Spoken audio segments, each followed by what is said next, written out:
고린도 전서 15장 20절부터 28절까지 읽겠습니다. 20절부터입니다. 그러나 이제 그리스도께서 죽은 자 가운데서 다시 살아 잠자는 자들의 첫 열매가 되셨도다. 사망이 사람으로 말미암았으니 죽은 자의 부활도 사람으로 말미암는도다. 아담 안에서 모든 사람이 죽은 것 같이 그리스도 안에서 모든 사람이 삶을 얻으리라. 그러나 각각 자기 차례대로 되리니 먼저는 첫 열매인 그리스도요, 다음에는 그리스도 강림하실 때에 그에게 붙은 자요, 그 후에는 나중이니 저가 모든 정사와 모든 권세와 능력을 멸하시고 나라를 아버지 하나님께 바칠 때라. 저가 모든 원수를 그 발 아래 둘 때까지 불갑을 왕노릇 하시리니 맨 나중에 멸망받을 원수는 사망이니라. 만물을 제 발 아래 두셨다 하셨은즉 만물을 아래 둔다 말씀하실 때에 만물을 저의 아래 두시니가 그 중에 들지 아니한 것이 분명하도다. 만물을 저에게 복종하게 하신 때에는 아들 자신도 그때에 만물을 자기에게 복종케 하신 이에게 복종케 되리니 이는 하나님이 만유의 주로서 만유 안에 계시려 하심이라. 이것입니다.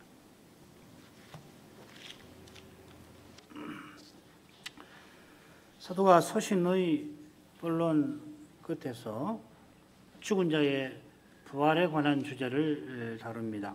일부 교인, 아마도 일부 지도자가 자기네가 부활에 이르렀다 주장한 탓에 많은 문제가 생겼던 겁니다. 이 주장과 직접 관련된 두 문제를 사도가 12절부터 34절에서 다루는데 그 두 문제 사이에 그리스도의 부활의 중요성에 관하여 강조합니다. 오늘 이 부분을 생각할 것입니다. 그리스도께서 부활하신 목적이 요컨대 죽은 자의 부활에 있다 하는 것이겠습니다. 오늘 낭독한 말씀은 그리스도께서 다시 오시는 그 영광스러운 날과 그리고 그 후에 이어지는 영원한 날들에 관하여 교훈하고 있습니다. 20절부터 22절까지는 그리스도의 부활이 잠자는 자들의 첫 열매가 된다 하고서 그리스도의 부활부터 출발을 합니다. 그리고 23절은 그 그리스도의 부활부터 주님의 재림 때까지 있을 일을 특별히 구원의 관점에서 설명을 하고요. 24장 상반절에 이 번역을 나중에 말씀드리겠습니다. 나중, 그 후에 나중에 관해서 말씀하시는데 그리스도가 나라를 아버지께 드리실 바로 그때입니다. 그리고 우리말 번역은 24절 앞에 나오는데 원문에는 24절 하반절부터 26절까지는 그때까지 그리스도가 자기 아버지께 나라를 바치실 그때까지 먼저 그리스도께서 원수들을 멸하실 것이다. 사망까지도 멸해버리실 것이다 하는 내용을 이야기를 합니다. 그리고 27절부터 28절까지는 영원한 날들, 그리스도가 아버지께 복종하시고 이어지는 영원한 날들에 관한 그 이야기가 되겠습니다. 그러니까 그리스도의 부활로부터 해가지고 영원히 이어질 날들까지를 설명을 하는데 중간에 그리스도께서 영원한 날들이 전개되도록 아버지께 나라를 바치시는 그것을 말하고 그 사이사이는 주님의 재림과 영원한 날들 사이에 있을 일들, 특별히 예수님의 부활 때부터 이 재림 때까지 이야기가 23절에 나오고 주님께서 나라를 영원히 들으실 그때 이전에 먼저 하실 일들이 24절 하반절부터 26절까지 이렇게 되어 있는 겁니다. 이 시간 순서를 기억하십시오. 성경이 20절부터 28절까지니까 시간 순서대로 차례 이렇게 기록되어 있는 것이 아니다 이 말이죠. 그죠? 이 줄거리를 잘 보셔야지 혼동을 안 하는 겁니다. 자, 그러면은 20절로 넘어가죠. 그러나 이제 그리스도께서 죽은 자 가운데서 다시 살아 잠자는 자들의 첫 열매가 되셨도다. 사망이 사람으로 말미암았으니 죽은 자의 부활도 사람으로 말미암는도다. 아담 안에서 모든 사람이 죽은 것 같이 그리스도 안에서 모든 사람이 삶을 얻으리라. 첫 번째 부분입니다. 20절 처음에 나오는 말 그러나 오늘 오전에 생각했죠. 사도의 강한 확신에서 나오는 부정입니다. 그 확신은 그리스도의 부활이 하나님께서 말씀하신 대로 이루어진 일이고 하나님께서 약속하신 대로 성취하신 그 일이라는 데에 이 확신이 놓여 있는 겁니다. 우리 믿음은 여기에 있는 것이죠. 그리스도의 부활은 하나님이 말씀하신 수많은 말씀 가운데 하나, 수많은 약속 가운데 하나가 아닙니다. 부활하신 그리스도 안에서 하나님의 모든 약속, 이전에 하신 모든 약속이 예하고, 영어로 하면 yes하고 성취가 되었고, 하나님의 모든 말씀은 실은 이 부활을, 그리스도의 부활을 증거합니다. 부활하신 그리스도는 모든 거짓에 대하여 그러나 하십니다. 그리스도의 부활은 인생의 모든 문제, 죄로 말미암은 모든 문제의 해답으로 제출되었습니다. 우리 눈앞에 거짓이 승리하는 것 같아도 여러분 믿음으로 그러나 하십시오. 그러나가 안 나올 때도 주님을 위해서 그러나 하십시오. 우리 앞에 현실이 죄로 범벅이 되어서 미궁처럼 보일지라도, 도무지 풀어갈 길이 보이지 않을지라도 부활하신 그리스도를 바라보면서 그러나 하고 소망으로 나아가십시오. 부활하신 그리스도께서 사람의 생각과 꾀에 대하여서 그러나 통하지 않는다 하시면서 하나님의 뜻을 이 순간에도 성취하고 계심을 기억하십시오. 사도는 이제 하면서 그리스도의 부활에 대해서 교훈합니다. 그리스도의 부활은 그 이후, 그리스도 부활 이후에 이루어지는 역사의 성격을 결정하는 사건이지, 역사에 일어났던 수많은 사건들 가운데 하나도 아니고 그 사건들 가운데 꽤 중요한 사건들 가운데 하나도 아닙니다.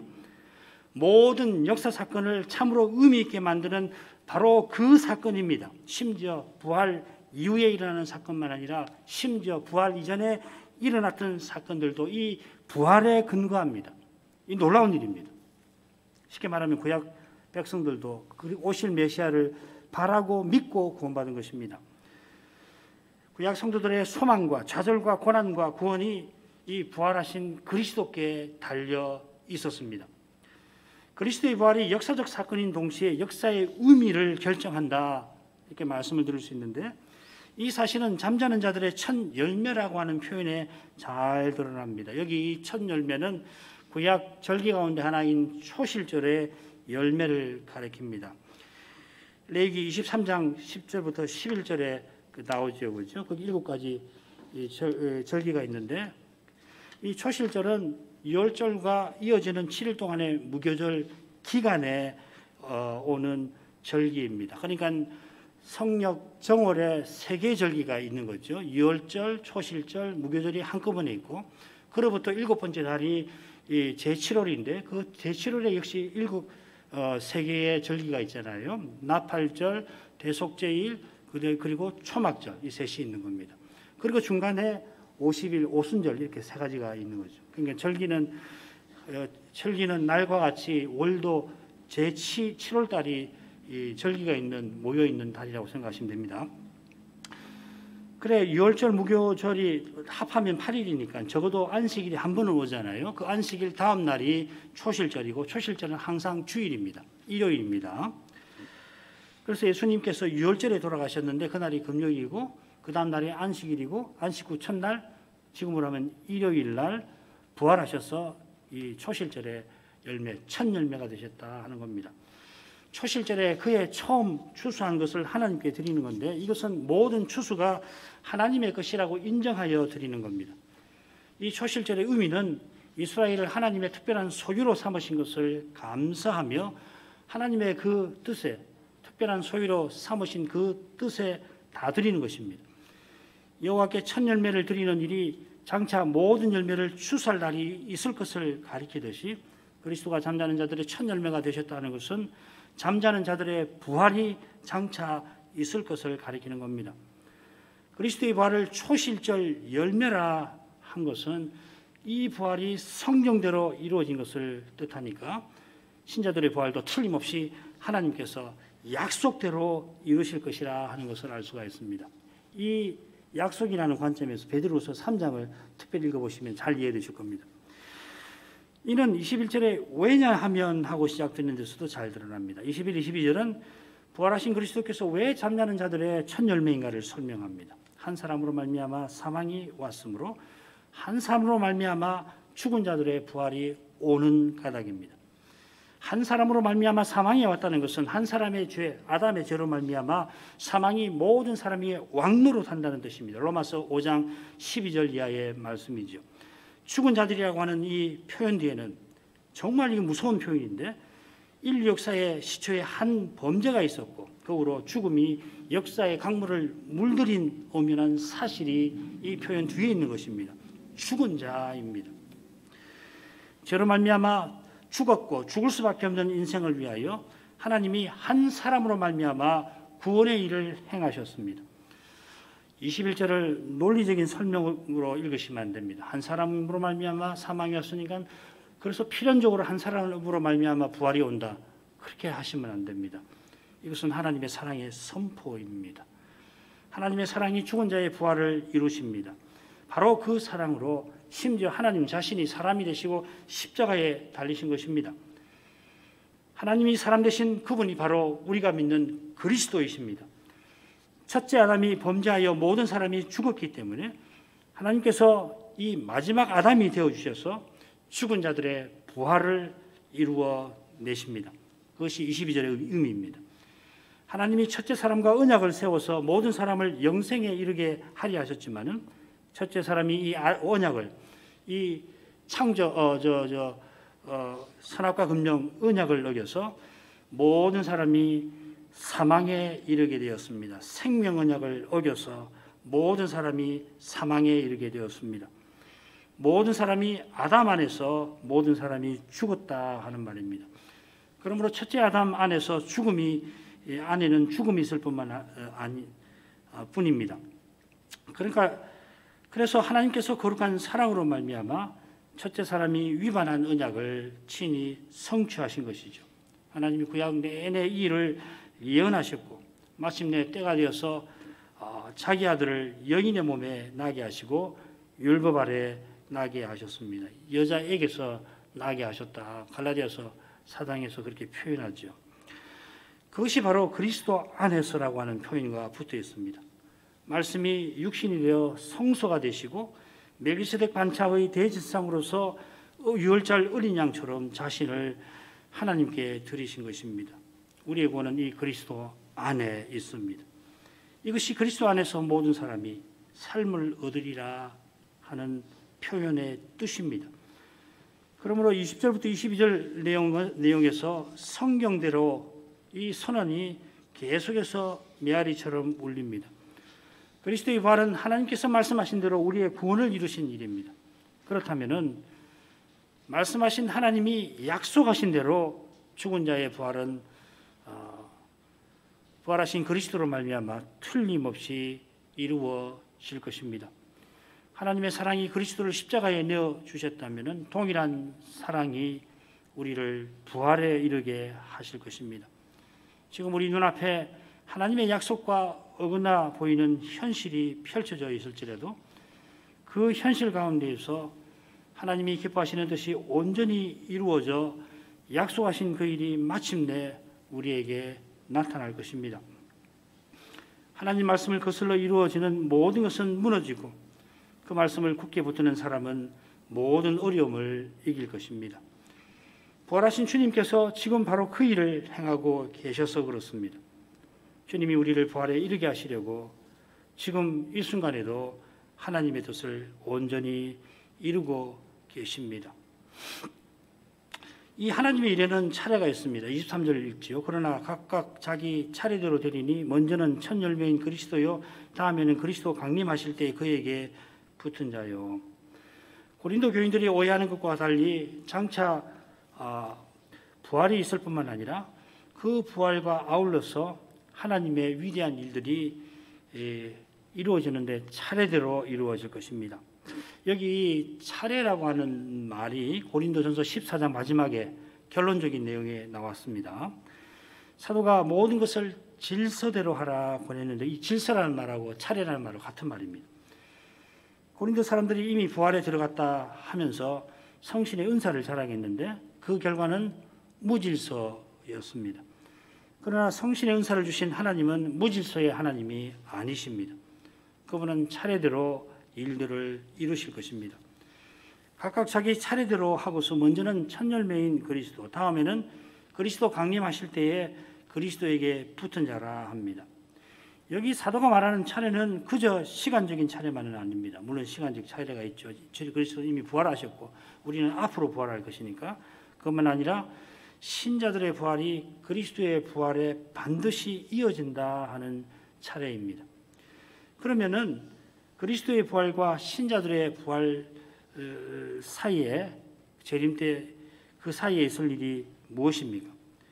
우리는 그에게 붙은 자라 하는 표현에서 부활하신 주님께서 그때까지 행하시는 일을 짐작합니다. 이 그에게 붙은 자라고 하는 표현을 그대로 풀면은 그분의 소유된 자라 하는 말입니다. 이 사람들이 22절에서 그리스도 안에 있는 모든 사람일 것입니다.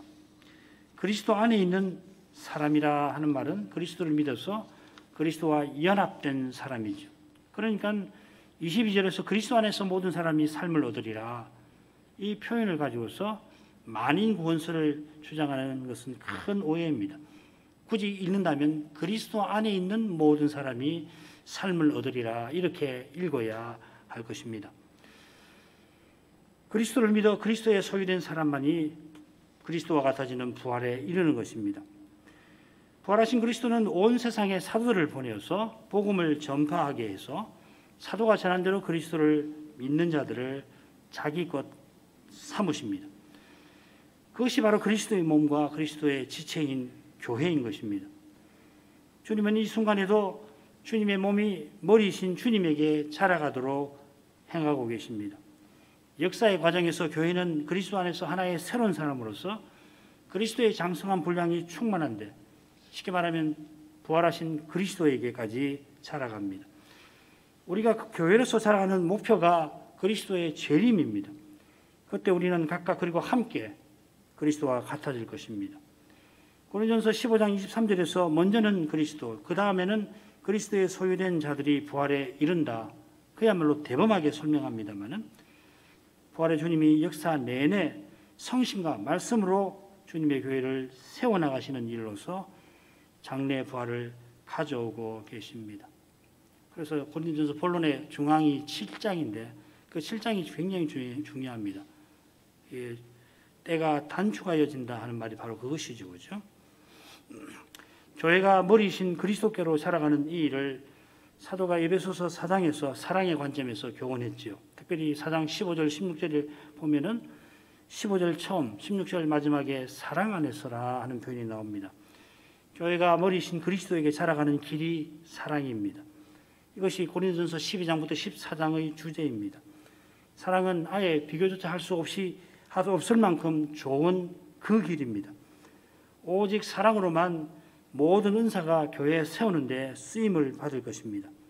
그리고 그 교회가 완성되는 날에 사랑이 우리 안팎에 가득할 것입니다. 주님 다시 오시는 날 신자의 부활만 아니라 다른 위대한 일들이 있습니다. 사도의 교훈을 잘 받기 위해서 번역을 조금 고치려고 합니다. 15장 24절 우리 한글 개역을 먼저 읽죠. 이후에는 나중이니 제가 모든 정사와 모든 권세와 능력을 멸하시고 나라를 아버지 하나님께 바칠 때라. 이 원문은 이렇게 되어 있습니다. 그 중에는 나중인데, 그 후에는 나중인데, 그때 저가 나라를 아버지 하나님께 바치실 것이니 모든 정사와 모든 권세와 능력을 멸하신 후라, 이렇게 되어 있습니다.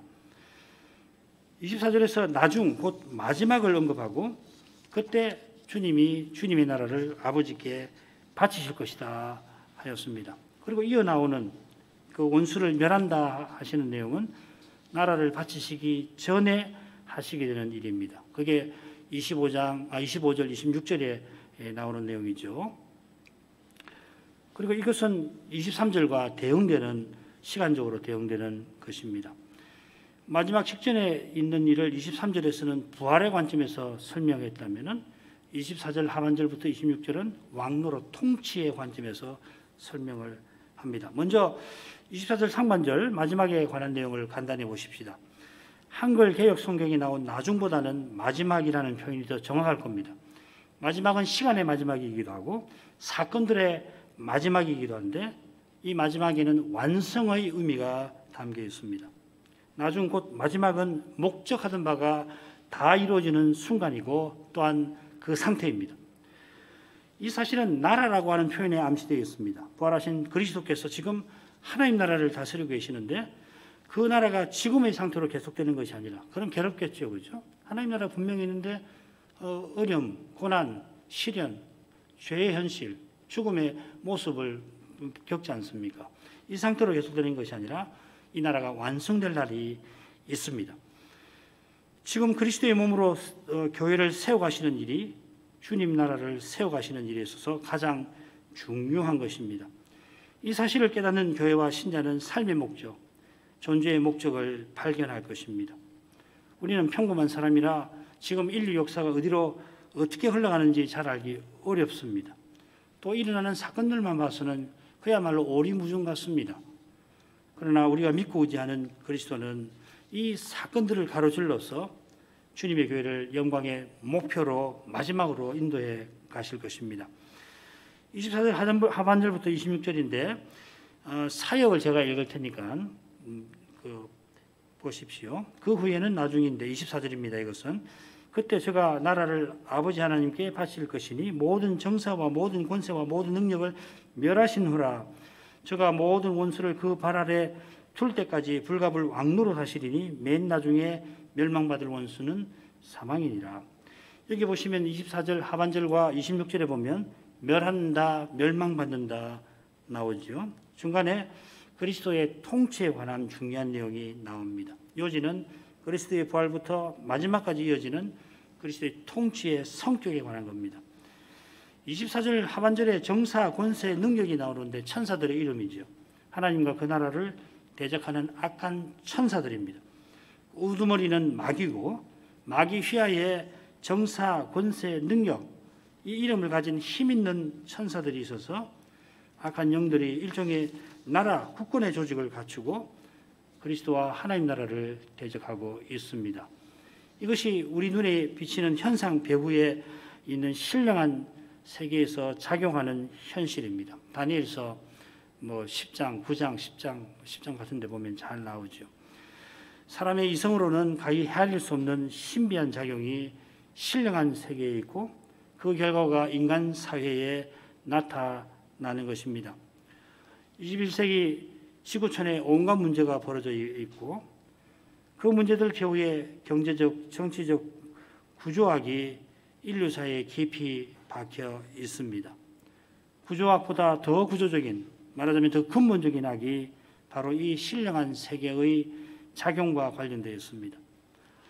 정치적, 경제적 이 구조학으로 말미암아 얼마나 많은 사람이 고통스러워하는지 같은 하늘 아래 살아가는 신자도 공감하고 남음이 있습니다. 그래서 우리는 일상에서 소명을 따라서 이러한 문제를 조금이라도 해결하는 이런 문제를 푸는데 조금이라도 도움을 주는 방향으로 기여할 수 있고 그렇게 해야 할 것입니다. 그러나 그보다 더 근본적인 문제가 매 순간 전체 인류의 삶에 영향을 끼치고 있다는 것을 잊어서 안 될 겁니다. 그 문제는 인간의 죄와 그 결과인 사망과 관련된 것입니다. 원수 마귀와 그 휘하의 세력들은 바로 이 문제에서 인생을 공격합니다. 심지어 교회 안에서도 무서운 공격과 시험이 있습니다. 바로 이것이 우리가 심각하게 생각할 그 일들이고 실로 중대한 문제입니다. 이런 중대한 문제를 보지 못하고 현상만 보면은 결국 문제를 풀지 못할 수 있습니다. 문제를 풀겠다고 하는 활동이 문제를 더 악화시킬 수 있습니다. 무릇 문제에서 죄를 보아야 합니다. 우리의 죄 보아야 합니다. 그리고 그 죄를 해결할 힘이 우리 스스로에게 없다는 것을 겸손히 인정해야 합니다. 부활하신 주님만을 보아야 답을 찾아갈 길이 열립니다. 우리 주님은 모든 원수를 제압하실 그때까지 틀림없이 통치하십니다. 불가불 이렇게 번역된 말은 하나님의 말씀이 틀림없이 이루어진다는 그 점을 가리킵니다. 그래서 바울 사도는 25절에서 시편 110편 1절을 인용하고 있습니다. 시편의 예언이 틀림없이 이루어지기 때문에 그리스도는 틀림없이 모든 원수를 제압하실 겁니다. 주님의 통치는 모든 원수가 제거되는 그때까지 중단 없이 실패 없이 이루어질 이루어질 것입니다. 그리고 그 통치는 마침내 완성될 거고 그때 주님은 그 통치권을 아버지께 바치실 것입니다.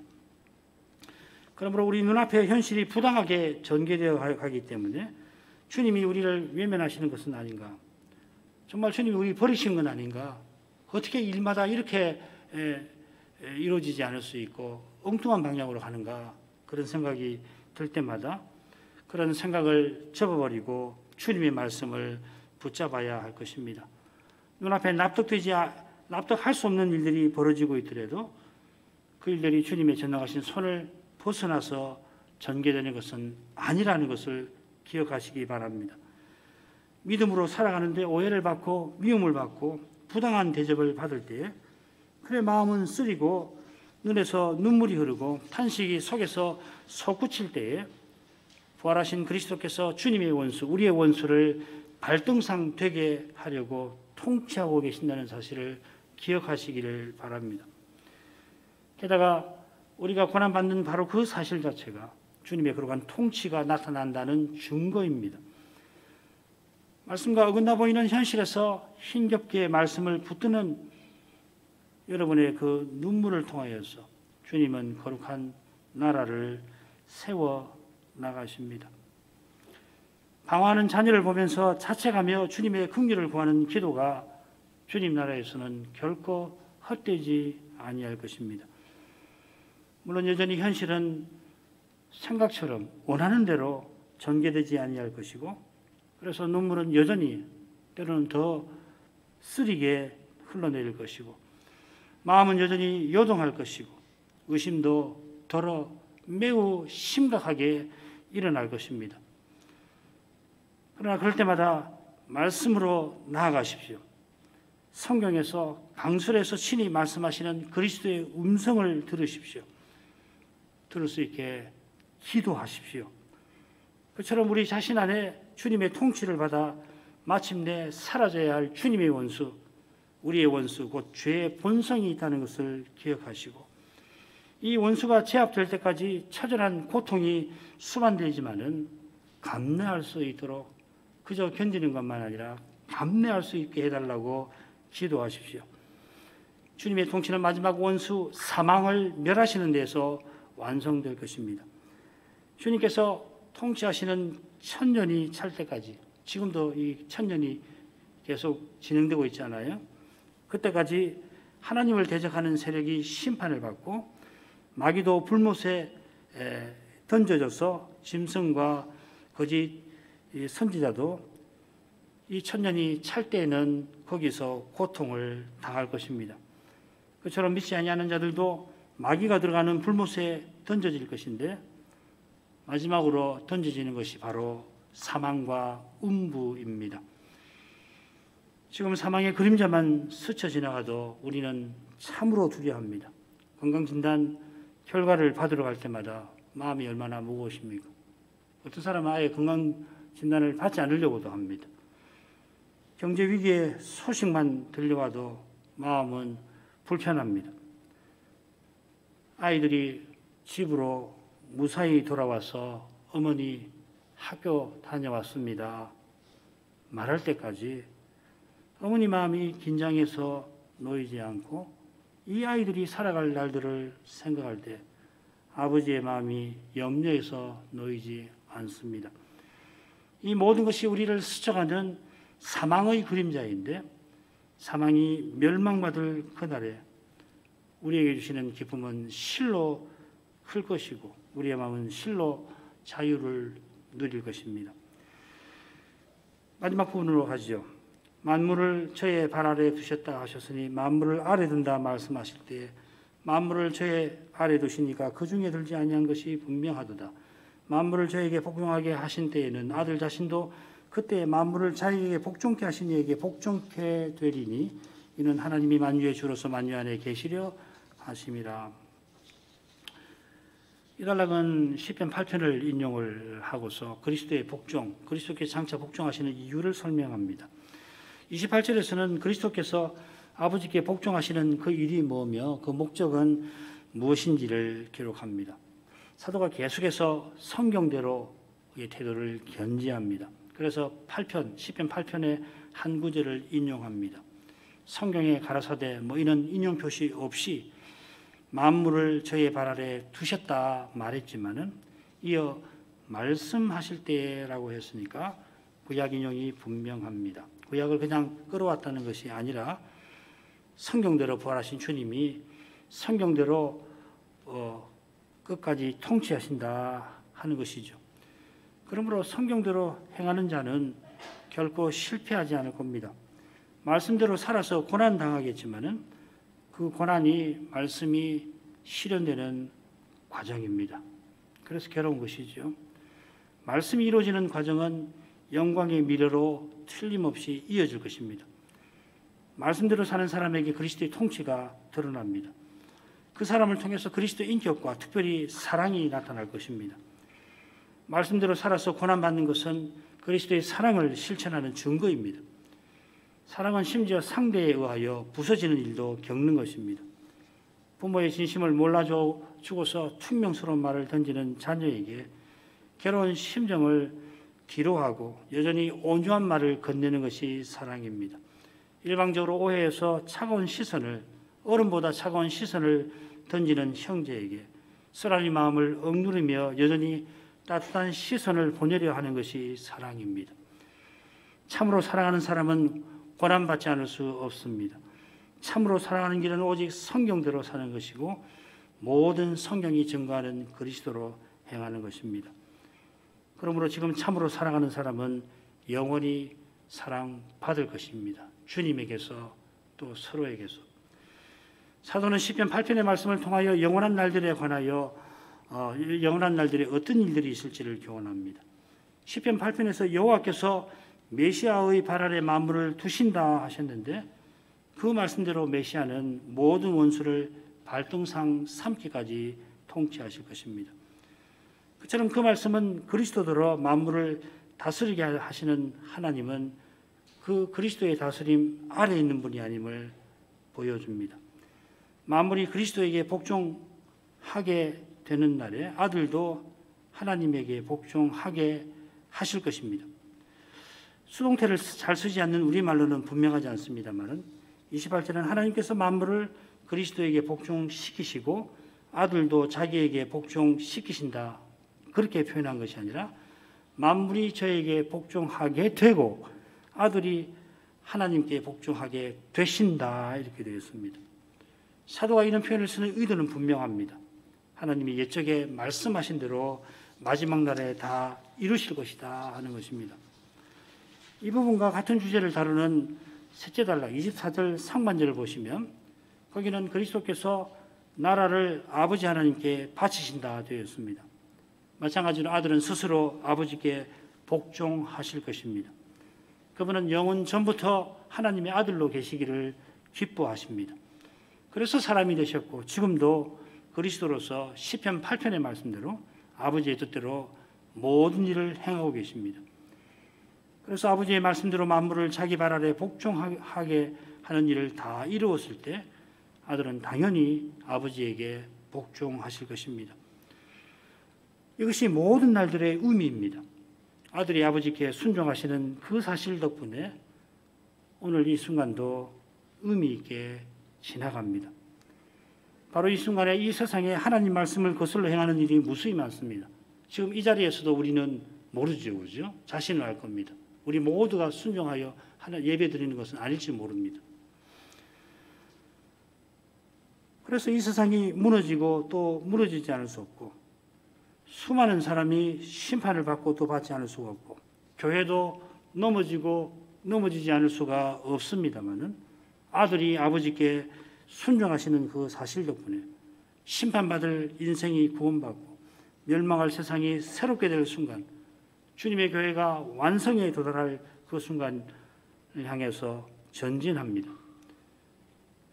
그렇다면 하나님 말씀에 참으로 순종하는 교회와 신자를 통해서 아버지께 순종하시는 아들의 영광은 얼마나 드러나겠습니까? 아버지께서 그 말씀을 순종하시는 까닭에 고난받는 신자를 얼마나 기뻐하시겠습니까? 말씀을 순종하기 위해서 괴로워하는 신자를 얼마나 도우려 하시겠습니까? 하나님의 이런 심정은 하나님의 궁극적인 목적에서 분명히 드러납니다. 그 목적은 하나님이 만유의 주로서 만유 안에 계시는 그것입니다. 우리 번역이 나쁘진 않지만은 원문을 있는 그대로 번역하면 하나님이 전부 안에서 전부가 되려 하심이라 이렇게 되어 있습니다. 이 목적은 아들이 아버지께 순종하시는 일로 영원히 이루어집니다.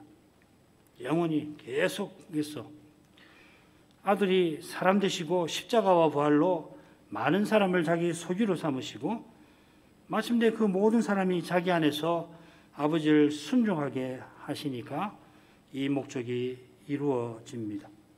아들이 아버지를 전부로 삼으셨습니다. 그리스도의 소유가 되고 그리스도와 같아진 모든 사람이 역시 아버지를 전부로 삼습니다. 아들이 아버지를 전부로 삼아 아버지에게 온전히 순종하셨는데 영원한 날들에는 그리스도와 같이 부활에 이르는 우리 모두가 그 아들처럼 아버지에게 온전히 순종할 것입니다. 그러므로 아버지의 영광이 그리스도와 같아진 우리 모두에게서 완전히 드러날 것입니다. 그리스도를 행하는 우리의 모든 행위에서 그리스도를 통하여 구원을 이루신 아버지의 이름이 찬송을 받으실 것입니다. 우리의 모든 말들이 마치 비가 방울방울 듣듯이 떨어지듯이 그리스도의 사랑을 뿜어내는 까닭에 그리스도를 주신 아버지의 사랑이 드러날 것입니다. 영원한 날들에 있을 그 일이 이미 우리 안에 시작되었다 사도는 가르칩니다. 우리가 믿음으로 그리스도의 생명을 살아낼 때에 과연 그리스도의 몸으로 나타나고 그리스도의 지체로 드러납니다. 지금은 우리에게 드러나는 그리스도의 영광이 실로 미미하여서 우리 스스로도 부끄러울 지경입니다만은 그러나 그 영광은 부활하신 그리스도께서 친히 우리 가운데에서 드러내시는 그것입니다. 지금은 거미줄처럼 가늘어서 우리 죄의 그 짙은 어두움에 이 거미줄 같은 영광이 가려서 보일락 말락 합니다만 보이면 위로가 되고 보이지 않으면 낙담이 우리 마음을 지배합니다만 장차는 그 영광이 완전히 비추어서 거미줄처럼 가늘게 보이는 그 영광이 찬란히 비추어서 거대한 이 기둥과 같이 온 세상에 뻗어나가서 죄의 어둠을 완전히 사라지게 할 것입니다. 그런 까닭에 거미줄처럼 가는 그 영광이 지금 죄의 어둠을 틀림없이 뚫고 들어오는 것입니다. 그 어떤 것도 뚫지 못하는 죄의 어두움이 지금도 그리스도의 능력 앞에 굴복합니다. 이걸 믿으셔야 합니다. 지지 않습니다. 하나님 말씀대로 걸어가는 길은 절대로 실패하지 않습니다. 지는 것과 같이 보일지라도 지는 것이 아닙니다. 우리 할 일은 무엇입니까? 이 그리스도의 걸어가신 능력을 겸손히 구하는 것입니다. 그리고 그분의 말씀을 순전하게 전하고 받는 것입니다. 기도하겠습니다. 걸어가신 아버지, 이날에 저희가 주의 영광이 찬란히 비칠 저 영원한 날들에 관하여 배우게 하셔서 저희 마음이 영광의 소망으로 채워지게 하시니 감사와 찬송을 드립니다. 영광의 소망이신 그리스도께서 이제도 말씀과 성신으로 우리의 죄의 어둠을 뚫고서 그 영광을 저희 가운데 나타내심으로 저희에게서 비록 부분적이지만은 그리스도의 인격과 사랑이 나오게 하십니다. 그리스도의 사랑이 저희에게 나와서 기꺼이 고난받게 하심으로 주님의 부활을 친히 증거해 주옵소서. 그 영광을 깨달아서 저희 마음이 큰 기쁨을 누리게 하시고 그 기쁨을 힘입어서 이 믿음의 고된 길을 견고하게 끝까지 걸어갈 수 있게 하옵소서. 그 길을 걷고자 하는 이 많지 않고 심지어는 때때로 나 혼자 걸어가는 것 같은 생각이 들 때 부활하신 주님이 그 길을 친히 여셨고 친히 인도하신다는 그 사실을 기억하게 하옵소서. 주님이 이제도 주님의 교회를 친히 세워나가십니다. 주께서 그 위대한 일을 친히 이루고 계시니 소망의 빛이 주님의 교회에서 사라지지 않게 하십니다. 장차 주님이 나타나실 때에 그 거룩한 빛이 완전히 비치어서 죄의 어둠이 죽음의 그림자가 완전히 사라지게 될 것을 바라봅니다. 예수님 이름으로 기도합니다. 아멘.